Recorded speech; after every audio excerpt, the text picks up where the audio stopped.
maybe senior friends who are judges, and they tell me the wanton corruption in the system. I know there's still the good eggs, but it sounds and it looks like as if the bad eggs have painted the wrong picture for the judiciary. I believe that we need to go back to the days of integrity, Caribe White, Ways, so when more people who could say, I have come to the temple of justice with clean hands. Our motivation for this topic is to stir up the judiciary to be a temple again, where people can come to and expect justice, jurisprudence, equality. What they say becomes law because it's right, not because somebody painted or patted them on the back. So any of us in Nigeria today, many of us have court cases. We know it drags on for years.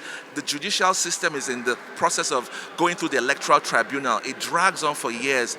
Our discussion today is asking, can the judicial system become an equal arbiter of judicial cases without being biased?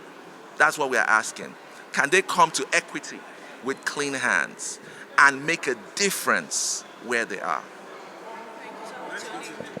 Tobe Momah, Associate Professor of Family Medicine at the University of Mississippi Medical Center. I'm the third son of General Sam Momah.